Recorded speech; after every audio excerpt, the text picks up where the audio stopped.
We are back with the Screen Team. It's the official Chris Berger birthday show where we are featuring movies that I adore, I love, and I want to share them with you, the Screen Teamers out there. And we've got Jake with us on this particular movie that we're going to be reviewing, and it's called High Fidelity.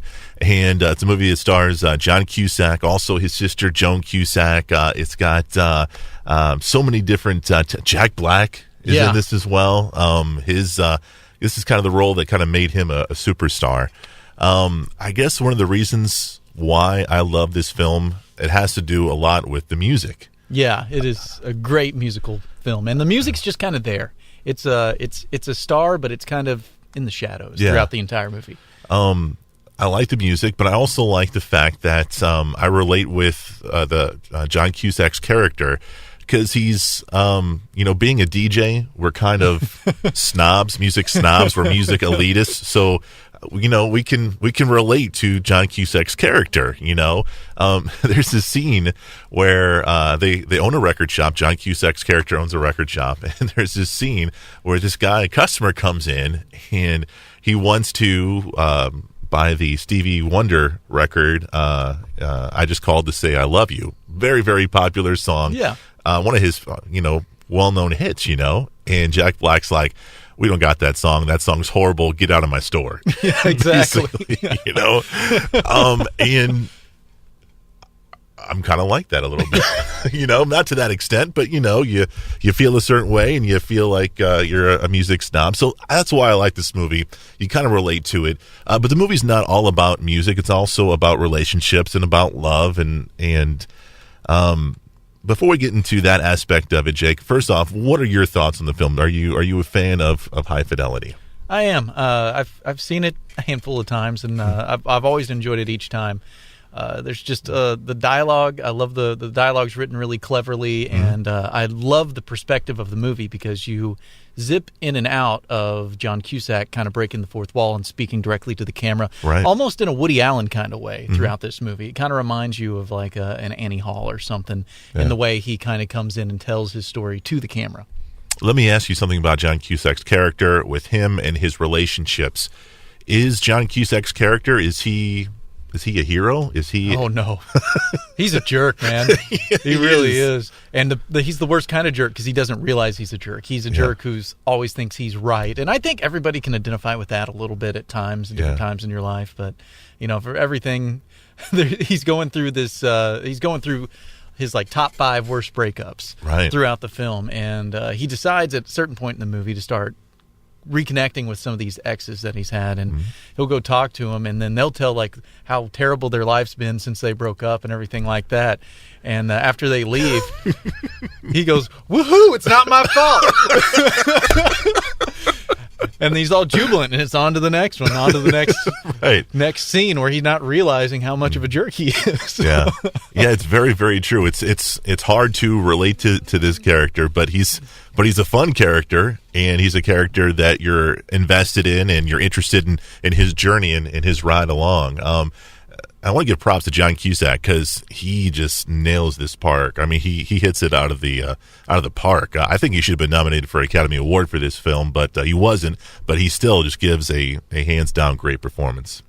Yeah, he really does. And he in this movie, it's a comedy, but he gets dark and emotional when it needs to be, and it kind of grabs at you. But right when you walk into one of those situations, you walk into one of the scenes with Jack Black, and he just makes you crack up and laugh. It goes from one extreme to another. So it's a very dynamic film. For a comedy, it's got a lot of dark tones to it, but it's a very dynamic film. By the way, that's the worst sweater I've ever seen. That's a Cosby sweater. A Cosby sweater. And the very first scene where you see Jack Black and, it's a very subdued kind of climate. The other coworker is a very nervous, kind of jittery kind of guy, and Jack Black comes in all, and he's like, "What is this music we're listening to?" And they're like, "Just leave it alone. It's there." And he's like, "No, we're switching it up." And he puts on, "Walking on Sunshine" or whatever, and he does his little dance, and it's just hilarious.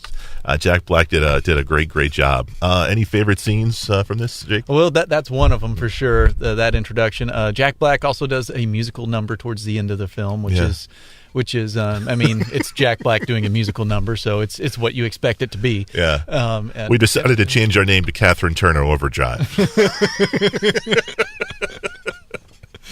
So many good lines. It's pretty good. It's pretty good. There's a great kind of it's almost an ensemble cast kind of movie because you've got the characters that move in and out, and John Cusack's character though is the central focus of the film, and he's got some of the funniest scenes too. Yeah. There's a scene where a certain hippie walks into the record store, and you kind of get replays of different scenarios going through John Cusack's head, right. And you're not quite sure what's actually going on. What's actually true? Yeah.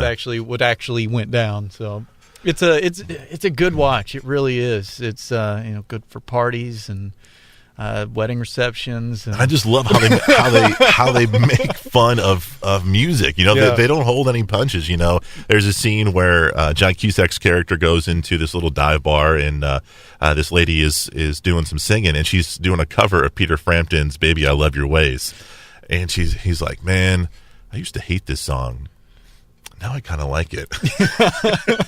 And they make a rip at Supertramp and some other bands. It's good, and there's a cameo from the Boss in this film. That's good. It's awesome. You can tell they only had like an hour to shoot with him, but I mean, it's pretty cool. It's a pretty cool cameo. It's a really enjoyable film if you're a music lover, and you can kind of phase out of the film and focus on the music too, and just realize how good of a soundtrack it is. Yeah. Let me ask you: do you have to be someone who enjoys music and knows it really deep to enjoy this film? I don't think so, and I think there is some eclectic taste in selecting the songs for the film, right? And a lot of that too is a little bit safer on the movie's budget. Anytime that it's they're good songs, but they're not as well known songs. Yeah, that always helps out when you're making a movie. So, but there's really good music in it, and I think you'll enjoy it even if you're not a music snob. Even if you're not a little bit elitist like we are. There you go. Jake and Chris, music elitist, telling you all about High Fidelity. Jake, thanks for being on the show. We appreciate you. And we appreciate you guys for listening and watching on the Screen Team. Remember, you can check us out on YouTube, Facebook, Twitter, and our official website at ScreenTeamPB.com. For Jake and Chris, we are the Screen Team. And remember, we want you to know before you go.